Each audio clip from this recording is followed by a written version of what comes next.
शैतान के 3 सोने के बाल। परी कहानी। बहुत पुराने समय की बात है। एक बहुत गरीब औरत ने एक सुंदर बेटे को जन्म दिया। उस बच्चे के हाथ पर नीले रंग का एक बड़ा सा दाग था, जो पंडितों के अनुसार उसे भाग्यवान बना रहा था। उसके जन्म के साथ ही उस गांव के ज्ञानी ध्यानी पंडित ने भविष्यवाणी की कि यह बच्चा 14 साल की उम्र में एक राजकुमारी से विवाह करेगा और खुद राज करेगा। एक दिन ऐसा हुआ कि एक राजा शिकार खेलते हुए रास्ता भूलकर उसी गांव में आया, जहां उस बालक का जन्म हुआ था। गांव वालों ने उस राजा को पहचाना नहीं, क्योंकि उन लोगों ने कभी उसे देखा ही नहीं था। गांव के एक बूढ़े ने बातों बातों में राजा को बताया कि कुछ दिनों पहले उनके गांव में एक ऐसा बच्चा पैदा हुआ है, जो 14 साल की अवस्था में इस राज्य के राजा की लड़की से विवाह करेगा। राजा को ये बात सुनकर बहुत गुस्सा आया, क्योंकि कुछ दिन पहले उसके घर में एक बेटी का जन्म हुआ था। राजा वैसे भी बहुत ही घमंडी और कठोर हृदय का व्यक्ति था। राजा ने सोचा कि क्यों न मैं उस गरीब औरत को कुछ धन देकर इसका बच्चा इससे ले लूं और इसका काम तमाम कर दे, तो न ही यह भाग्यवान बच्चा रहेगा और न ही मेरी राजकुमारी से विवाह कर पाएगा। वह गांव के उस बूढ़े से बोला, बाबा, तुम मुझे उस औरत के पास ले चलो। वो उस बच्चे को ठीक ढंग से नहीं पाल पाएगी। मैं उस बच्चे को अच्छे ढंग से पालकर बड़ा करूंगा। बूढ़ा उस राजा को उस भाग्यवान बच्चे की माँ के पास ले गया। राजा ने उससे अपना बच्चा देने की विनती की और बोला, तुम बहुत गरीब हो, इस बच्चे को कैसे पाल सकोगी?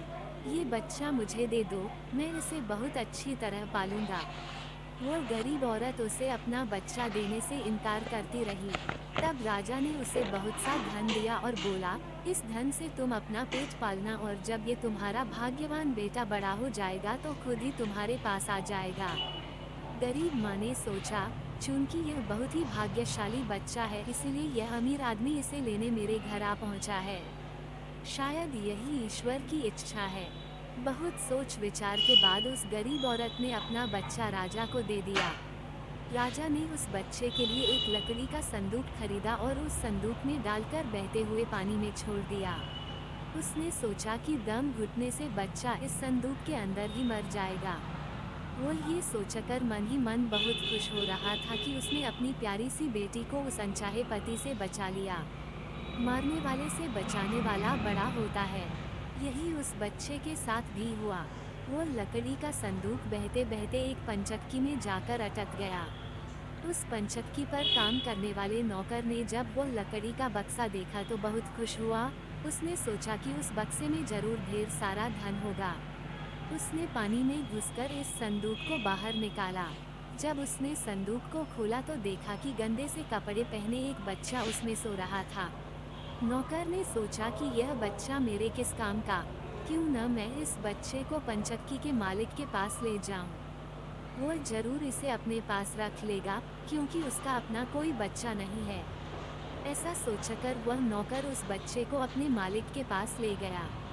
पंचक्की का मालिक उस बच्चे को देखकर बहुत खुश हुआ। उसने सोचा कि शायद ईश्वर ने उसकी पत्नी की प्रार्थना सुन ली और इस बच्चे को उसके पास भेज दिया।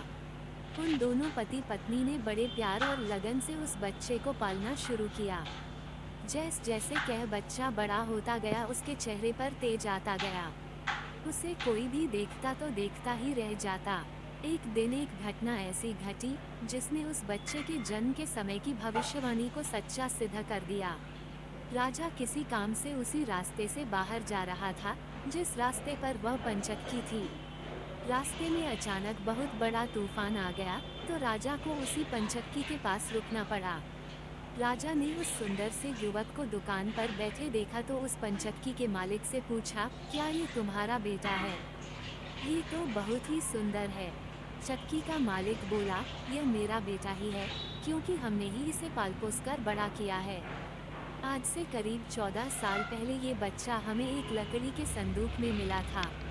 राजा को पुरानी बातें एकदम ताज़ा हो गई।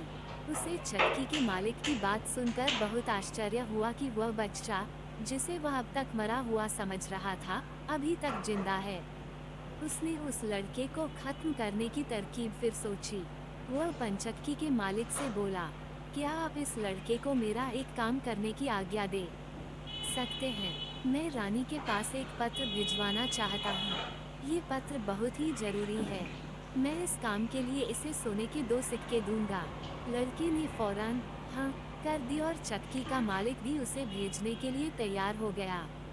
राजा ने झट से अपनी रानी को एक पत्र लिखा। उसने लिखा, जैसे ही ये लड़का तुम्हारे पास मेरा ये पत्र लेकर पहुँचे, तुम इसे मरवा देना और महल से दूर दफना भी देना। ये सब कुछ मेरे वापस आने से पहले हो जाना चाहिए। इतना लिखने के बाद उसने मुहरबंद वह पत्र उस लड़के को दे दिया। लड़का उस पत्र को लेकर राजमहल की ओर चल दिया। वह आज तक अपने घर से कहीं बहुत दूर नहीं गया था, अतः राजमहल का रास्ता नहीं ढूंढ सका और जंगल में ही भटकने लगा। शाम ढल चुकी थी, तभी अंधेरे में उसे दूर से रोशनी आती दिखाई दी। वह दौड़कर उस रोशनी की तरफ गया तो देखा कि वहां पर एक छोटा सा कच्चा घर था। उस घर में कोई दरवाजा नहीं था। जब वह उस घर में घुसा तो उसने देखा कि एक बूढ़ी औरत आग जलाए बिल्कुल अकेली बैठी है। वह औरत उस लड़के को अपने सामने देखकर डर गई। उसने लड़के से पूछा, बेटा, तू कहाँ से आ रहा है और तुझे कहाँ जाना है? लड़के ने जवाब दिया, मैं पास के गांव की पंचक्की से आ रहा हूँ और रानी माँ को ये खत देने जा रहा हूँ, पर मैं इस जंगल में अपना रास्ता भूल गया हूँ। रास्ता ढूंढते ढूंढते शाम हो गई। अंधेरे में मुझे यही घर दिखाई दिया, इसलिए मैं रात गुजारने के लिए यहाँ आ गया। उस बूढ़ी औरत को उस लड़के पर बहुत दया आई, क्योंकि वह डाकुओं के ठहरने की जगह थी और वह बूढ़ी औरत उन डाकुओं की नौकरानी थी। उसे डर था कि अगर डाकुओं ने उसे देख लिया तो उसे मार डालेंगे।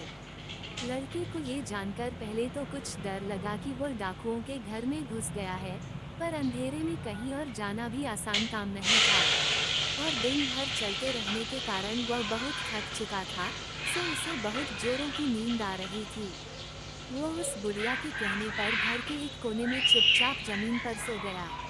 आधी रात के बाद जब डाकू उस घर में आए तो किसी और को अपने घर में सोता देखकर अपनी नौकरानी पर बहुत गुस्सा करने लगे। बूढ़ी नौकरानी ने उन्हें सारी बात बता दी और वह चिट्ठी भी डाकुओं के सरदार के हाथ पर रख दी जो उस लड़के ने उसे दिखाई थी। राजा की मोहर देखकर उन डाकुओं को उस चिट्ठी पर कुछ शक हुआ। सरदार ने बड़ी सावधानी से उस चिट्ठी को खोलकर पढ़ा तो सोते हुए उस लड़के पर उसे बहुत तरस आया। उसने उस चिट्ठी को फाड़ दिया और एक दूसरी चिट्ठी उसमें रख दी। उस चिट्ठी में लिखा था, जैसे ही ये लड़का राजमहल में पहुंचे, तुम इस लड़के से अपनी राजकुमारी का विवाह कर देना। ये काम मेरे वापस आने से पहले ही पूरा हो जाना चाहिए। ये खत उन्होंने उस लड़के के सामने रख दिया और सुबह होने से पहले ही डाकू वहां से चले गए। सुबह जब वह लड़का सोकर उठा तो उस बूढ़ी ने उसे कुछ जलपान कराया। फिर वह लड़का राजमहल की ओर चल पड़ा। राजमहल पहुंचकर उसने वह खत रानी माँ तक पहुंचा दिया। रानी ने जब खत पढ़ा तो उसे बड़ा आश्चर्य हुआ कि राजा ने एक कैसी आज्ञा दी है। एक अनजान लड़के से वह अपनी राजकुमारी का विवाह कर दे। खत पर राजा की मोहर लगी हुई थी, अतः ये कोई धोखा भी नहीं हो सकता। राजा के वापस आने से पहले ही उसे अपनी बेटी का विवाह इस लड़के से करना था। रानी ने लड़के को अपने पास बुलवाया। उसका भोला भाला और सुंदर चेहरा उसे बहुत पसंद आया और उसने अगले ही दिन उससे अपनी बेटी का विवाह कर दिया। लड़का राजकुमारी के साथ सुख से उस महल में ही रहने लगा। कुछ महीनों बाद राजा वापस अपने राजमहल में आया तो उस लड़के के बारे में जानने के लिए बहुत उत्सुक था, पर उसे जब ये पता लगा कि रानी ने राजकुमारी का विवाह उसी लड़के से करवा दिया है तो उसे बहुत गुस्सा आया। जिस बात को वह नहीं होने देना चाहता था, उसकी पत्नी ने वैसा ही कर दिया। उसने अपनी पत्नी से वह खत मांगा। राजा ने उसमें उस लड़के से राजकुमारी के विवाह की बात लिखी देखकर हतप्रभ रह गया। उसे लड़के पर शक हुआ कि वो पढ़ा लिखा है, जरूर रास्ते में खत बदल दिया होगा। उसने लड़के को अपने पास बुलवाया और उसे सच्चाई बताने की आज्ञा दी। लड़का बोला, हे राजन, मुझे कुछ नहीं पता कि इस खत में आपने क्या लिखा था, क्योंकि मैं तो इसे ऐसा ही लेकर आ गया। हाँ, जंगल में मैंने एक पुराने घर में रात जरूर गुजारी थी, क्योंकि मैं राजमहल का रास्ता नहीं ढूंढ पाया था और जंगल में भटक गया था। राजा को उस लड़के की बात पर विश्वास नहीं हुआ। वैसे भी राजा को उस लड़के से बहुत नफरत थी। वह नहीं चाहता था कि उसकी बेटी से शादी करने के बाद वह इस राज्य का राजा बने। वह लड़के से बोला, मेरी गैरहाजिरी में रानी ने मेरी बेटी की शादी तुझ कंगाल से कर दी है, पर मैं इस शादी को तब तक अपनी सहमति नहीं दूंगा जब तक तू मुझे शैतान के 3 सोने के बाल नहीं ला कर देगा। जब तू ये 3 सोने के बाल मुझे देगा, तभी सही मायने में उसका पति बन पाएगा। राजा ने ऐसी असंभव शर्त इसलिए रखी थी कि 3 सोने के बाल ढूंढते ढूंढते ही ये लड़का कहीं मर खप जाएगा। इस प्रकार उसे इस लड़के से अपने आप छुटकारा मिल जाएगा। अब लड़के के आगे राजा की आज्ञा का पालन करने के अलावा कोई और रास्ता नहीं था, क्योंकि अगर वह राजा की आज्ञा का उल्लंघन करेगा तो भी राजा उसे मरवा देगा। इससे अच्छा है कि बाहर जाकर ढूंढने पर शायद वह 3 सोने के बाल लाने में सफल हो जाए। वो अगले दिन मुंहंधेरे ही शैतान के सोने के बाल ढूंढने निकल पड़ा। चलते चलते वह एक बड़े शहर में पहुंचा। शहर की सीमा पर एक बड़ा सा गेट था, जिस पर हथियारबंद सिपाही पहरा दे रहा था। सिपाही ने उस लड़के से पूछा, यहाँ तुम्हारा क्या काम है? क्या तुम कुछ समझते और जानते हो? लड़का बोला, मैं सब कुछ समझता और जानता हूँ। सिपाही बोला, अगर तुम सब कुछ जानते हो तो हम पर भी एक मेहरबानी करो। हमें भी बताओ कि शहर की सीमा पर यह जो कुआं है, पहले इससे मीठा पानी निकलता था, पर अब इसमें पानी ही नहीं है। ये सूख गया है। क्यों?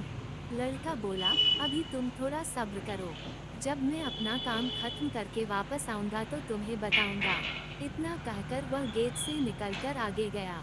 उसके बाद वह दूसरे शहर के बड़े से गेट के पास पहुंचा तो वहां पर भी एक हथियारबंद सिपाही पहरा दे रहा था। उस सिपाही ने भी उस लड़के से पहले वाले सिपाही जैसा सवाल पूछा, तो लड़के ने उसे भी वही जवाब दिया। सिपाही बोला, अगर तुम सब कुछ समझते और जानते हो, तो कृपा करके मुझे इतना बताओ कि इस शहर की सीमा पर जो सेब का पेड़ लगा है, उसमें पहले सोने के सेब लगते थे, पर अब ये पूरी तरह सूख गया है। अब इसमें पत्तियां भी नहीं लगती। ऐसा क्यों? लड़का बोला, थोड़ा इंतजार करो। अपना काम पूरा करके आने पर मैं इसका जवाब तुम्हें बताऊंगा।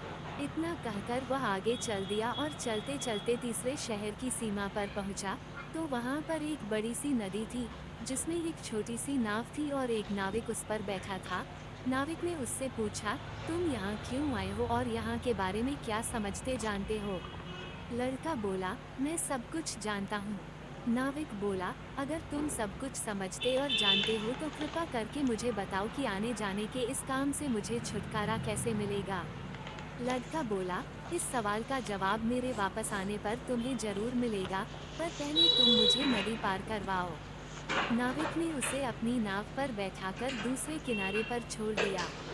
जैसे ही वह नदी के दूसरे किनारे पर गया, उसे वहां नीचे की ओर जाने वाला कच्चा और अंधेरा सा रास्ता दिखाई दिया। वो उसी रास्ते पर चल पड़ा। काफी नीचे पहुंचने पर उसे एक बूढ़ी औरत आंगन में बैठी हुई दिखाई पड़ी। जैसे ही उसने उस घर में प्रवेश किया तो उस बूढ़ी औरत ने उससे पूछा, अरे बच्चे, तू कौन है और यहाँ पर क्यों आया है? तुझे पता नहीं कि यहाँ पर शैतान रहता है? लड़का बोला, मैं ठीक जगह पर आ गया हूँ। अब तुम मेरी सहायता करो। मुझे शैतान के सिर के 3 सोने के बाल चाहिए, नहीं तो मुझे मेरी पत्नी वापस नहीं मिलेगी। बूढ़ी औरत बोली, बेटा, ये तो तेरी बहुत बड़ी मांग है। इसे पूरा करना इतना आसान नहीं है। जब राक्षस घर वापस आकर तुझे यहाँ देखेगा तो कच्चा ही चबा जाएगा। इसलिए मुझे ही तेरी रक्षा करनी पड़ेगी। उस बूढ़ी औरत को लड़के पर तरस आ गया। उसने छींटा बनाकर उसे अपनी स्कर्ट की चुन्टों में छुपा लिया। लड़का बोला, बूढ़ी माँ, मुझे आपसे 3 सवालों के जवाब भी पूछने हैं। पहला सवाल है, एक कुआं जिसमें से पहले शरबत की तरह मीठा पानी निकलता था, आजकल क्यों सूख गया है? दूसरा सवाल है कि एक सेब का पेड़ जिस पर पहले सोने के सेब लगते थे, अब उस पर पत्ते भी नहीं लगते, वह पेड़ क्यों सूख गया है?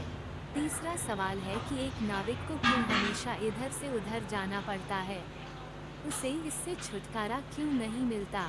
बूढ़ी धाई माँ बोली, ये तीनों बड़े कठिन सवाल हैं। इन सवालों के जवाब भी हमें राक्षस से ही मिल सकते हैं। मैं तेरे लिए यह कोशिश भी जरूर करूंगी, पर अब तू चुपचाप छुप जा, नहीं तो जिंदा नहीं बच सकता। शाम को राक्षस घर पहुंचा। अंदर घुसते ही उसने शोर मचाना शुरू कर दिया। मुझे अपने घर में किसी मनुष्य की गंध आ रही है। आज जरूर कुछ गड़बड़ है। यहाँ कौन आदमी आया था? इतना कहकर उसने पूरे घर में झांक कर देखा, पर उसे कोई भी मनुष्य नहीं मिला। उसकी धाई माँ उस पर गुस्सा करने लगी और बोली, अभी कुछ देर पहले ही तो मैंने पूरा घर साफ किया है। मुझे तो यहाँ कोई मनुष्य नहीं दिखाई दिया। लगता है तेरी नाक में ही मानस गंध घुस गई है। चुपचाप आराम से बैठ और भोजन कर। राक्षस को जब कोई मनुष्य नहीं मिला तो उसे अपनी धाई माँ की बात पर विश्वास करना पड़ा। वह चुपचाप खाना खाकर वहीं जमीन पर बिछी हुई बड़ी सी चटाई पर लेट गया। लेटते ही उसे नींद आ गई। उसकी धाई माँ भी आज उसके पास बिछी दूसरी चटाई पर लेट गई, क्योंकि आज उसे उस राक्षस के बालों से उसके सोने के 3 बाल तोड़ने थे। जब राक्षस नींद में जोर जोर से खर्ची लेने लगा तो धाई माँ ने उसके सिर से सोने का एक बाल उखाड़ लिया। राक्षस दर्द से करा उठा, ओ माँ, तू ये क्या कर रही है? मेरे बाल क्यों खींच रही है? धाई माँ बोली, बेटा, मैंने अभी भयंकर सपना देखा तो डर के मारे तेरे बाल पकड़ लिए। राक्षस बोला, ऐसा कौन सा सपना था जिससे तू इतना डर गई? बूढ़ी धाई माँ बोली, मैंने सपने में देखा कि बाजार वाला कुआं जिससे शरबत निकलता था अब सूखा पड़ा है। इसमें किसका कसूर है? राक्षस बोला, इसे सिवाय मेरे कोई नहीं जानता। उस कुएं के नीचे एक बड़ा सा पत्थर है और उसी पत्थर के नीचे एक बड़ा सा मेघ रहता है। अगर उस बड़े से मेघ को मार दिया जाए तो उस कुएं से फिर से शरबत निकलना शुरू हो जाएगा। इतना कहकर राक्षस फिर जोर जोर से खर्ची भरने लगा। धाई माँ को जब विश्वास हो गया कि राक्षस पूरी तरह से सो गया है तो उसने उसके सिर से सोने का दूसरा बाल उखाड़ लिया। राक्षस फिर जोर से चीखा, ओ माँ, ये तू क्या कर रही है? धाई माँ बोली, बेटा, बुरा मत मान। मैंने फिर से एक अजीब सा सपना देखा था, तभी डर के मारे तेरे बाल मेरे हाथ में आ गए। राक्षस ने पूछा, ऐसा कैसा सपना था जिससे तू इतना डर गई थी? बूढ़ी माँ बोली, मैंने सपने में देखा कि उस राज की सीमा पर जो सेब का एक पेड़ है, जिस पर पहले सोने के सेब लगते थे, अब सूख गया है। इसके सूखने का क्या कारण है? राक्षस बोला, इस पेड़ की जड़ में एक चूहा रहता है जो इसकी जड़ों को काटता रहता है। अगर उस चूहे को मार दिया जाए तो वह पेड़ फिर से सोने के सेब देने लगेगा। पर अब तू मुझे अपने सपनों से परेशान मत कर, मुझे चैन से सोने दे। इतना कहकर थोड़ी देर बाद वह राक्षस फिर जोर जोर से खर्राटे लेने लगा। जैसे ही बूढ़ी माँ को लगा कि राक्षस सचमुच सो गया है तो उसने तीसरी बार सोने का बाल उखाड़ लिया। अब तो राक्षस गुस्से से आग बबूला हो गया और धाई माँ को खरी खोटी सुनाने लगा। धाई माँ उसे शांत करने की कोशिश करने लगी, फिर बड़े प्यार से बोली, बेटा, मैं इन अजीब अजीब सपनों का क्या करूं? अभी अभी मैंने फिर से एक अजीब सपना देखा। राक्षस बोला, ऐसा कौन सा सपना देखा? जल्दी कह, मुझे जोर से नींद आ रही है। बूढ़ी माँ बोली, मैंने सपने में देखा कि मुझसे एक नाविक शिकायत कर रहा था कि उसे हर समय इधर से उधर जाना पड़ता है। उसे इससे छुटकारा क्यों नहीं मिलता? इसमें उसका क्या कसूर है? राक्षस बोला, वह नाविक मूर्ख है। जिस दिन वो किसी और आदमी के हाथ में अपना चप्पू दे देगा, उसे हर रोज के आने जाने से छुटकारा मिल जाएगा। इतना कहकर राक्षस फिर से अपनी चटाई पर लेट गया और खर्राटे लेने लगा। अब धाई माँ ने उस लड़के को अपनी स्कर्ट से निकाला और उसे 3 सोने के बाल देकर बोली, अपने तीनों सवालों के जवाब तो तू सुन ही चुका है। अब ये ले 3 बाल और तुरंत यहाँ से भाग जा। लड़के को असली रूप में करने के बाद धाई माँ ने झटपट उसे घर से बाहर निकाल दिया। लड़के ने हृदय से उसको धन्यवाद दिया और अपने ससुर के राज्य की ओर चल पड़ा। रास्ते में उसे फिर वही नाविक और पहरा देते हुए दोनों सिपाही मिले। नाविक ने जब उसे दूसरी ओर उतारा तो वह लड़का बोला, तुम अपना ये चप्पू किसी और के हाथ में दे देना, तभी तुम्हें इस रोज रोज के आने जाने से छुटकारा मिल जाएगा। जब सिपाही को उसने उसके प्रश्न का उत्तर बताया तो उसने बहुत सा धन एक गधे पर लादकर उस लड़के को इनाम के रूप में दिया। वो उस धन से लदे हुए गधे को लेकर जब पहले सिपाही के पास पहुंचा, तो उसे भी उसके प्रश्न का उत्तर बताया। उस सिपाही ने भी बहुत सा धन एक गधे पर लादकर उसको इनाम दिया। अब वह सोने के 3 बाल और 2 गधों पर ढेर सारा धन लेकर अपने ससुर के पास पहुंचा, तो उसे देखकर राजा हैरान रह गया। तीनों बाल और धन से भरे हुए 2 गधों को देखकर राजा ने उससे पूछा, तुम्हें यह इतना ढेर सारा धन कहाँ से मिला? लड़का बोला, मैं नदी के उस पार गया था, वहाँ मुझे बहुत सारा धन मिला, उसमें से कुछ धन मैं अपने साथ ले आया। राजा को लालच आ गया। वो लड़के से बोला, क्या मैं भी नदी के उस पार से तुम्हारी तरह कुछ धन ला सकता हूँ? लड़का बोला, क्यों नहीं। उस नदी में नाव पर एक नाविक बैठा है, जो अपनी नाव से आपको उस पार ले जाएगा, पर आप उसका चप्पू उससे लेकर नाव को खुद चलाएंगे तो नदी की दूसरी ओर पहुंचकर ढेर सारा धन ले आएंगे। लालची राजा इतना सुनकर नदी की ओर चल पड़ा। वहाँ सचमुच ही एक छोटी सी नाव पर एक नाविक बैठा था। राजा उस नाविक के पास गया और उसके हाथ से उसका चप्पू लेकर खुद नाव चलाने लगा। अब उस नाविक को रोज के आने जाने से छुटकारा मिल गया और राजा को उस नाविक की जगह हर समय नाव पर इधर से उधर जाने की सजा मिली।